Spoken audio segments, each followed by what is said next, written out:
പത്തനംതിട്ട തിരുവല്ലയിൽ പ്രധാനമന്ത്രിയുടെ പരിപാടിക്കിടെ CAA കയ്യേറ്റം ചെയ്ത സംഭവത്തിൽ പ്രൊബേഷൻ SIക്ക് സസ്പെൻഷൻ. തിരുവനന്തപുരം മ്യൂസിയം സ്റ്റേഷനിലെ കൃഷ്ണമോഹനെതിരെയാണ് നടപടി.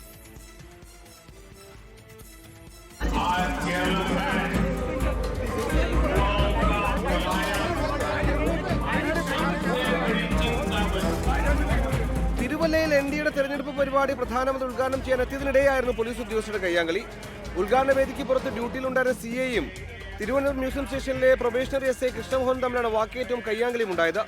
ദൃശ്യങ്ങളടക്കം വന്ന് പുറത്തു വന്നിരുന്നു. വിശദമായ അന്വേഷണത്തിനൊടുവിലാണ് തിരുവനന്തപുരം സിറ്റി പോലീസ് കമ്മീഷണർ ഇപ്പോൾ നടപടിയിലേക്ക് കടന്നത്. കൃഷ്ണമോഹനെ സസ്പെൻഡ് ചെയ്തു. ഇയാൾ മദ്യപിച്ച് ബഹളമുണ്ടാക്കിയായിരുന്നുവെന്നാണ് സ്പെഷ്യൽ ബ്രാഞ്ചിന്റെ റിപ്പോർട്ട്. ഔദ്യോഗിക ഡ്യൂട്ടിയിലായിരുന്നില്ല കൃഷ്ണമോഹൻ. കൈവശം പാസ് ഇല്ലാതിരുന്നതിനാൽ പരിപാടി നടക്കുന്ന സ്ഥലത്തേക്ക് പ്രവേശിക്കാൻ കൃഷ്ണമോഹനെ പോലീസ് അനുവദിച്ചില്ല. ഇത് കൃഷ്ണമോഹൻ ചോദ്യം ചെയ്യുകയും പിന്നീട് CA കയ്യേറ്റം ചെയ്യുകയുമായിരുന്നു. സംഭവത്തിൽ കൃഷ്ണമോഹനെയും ഇയാളുടെ 2 സുഹൃത്തുക്കളെയും പ്രതി ചേർത്ത് പോലീസ് കേസെടുത്തിരുന്നു.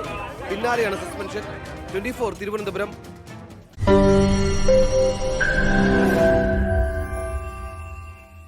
ലോകത്തെവിടെയായാലും ഏത് സമയത്തും 24 വാർത്തകളും ഓഗ്മെന്റഡ് റിയാലിറ്റി പാക്കേജുകളും എക്സ്പ്ലെയിനറുകളും വിശദമായി കാണാൻ ഞങ്ങളുടെ YouTube ചാനൽ നിങ്ങൾക്ക് സബ്സ്ക്രൈബ് ചെയ്യാം.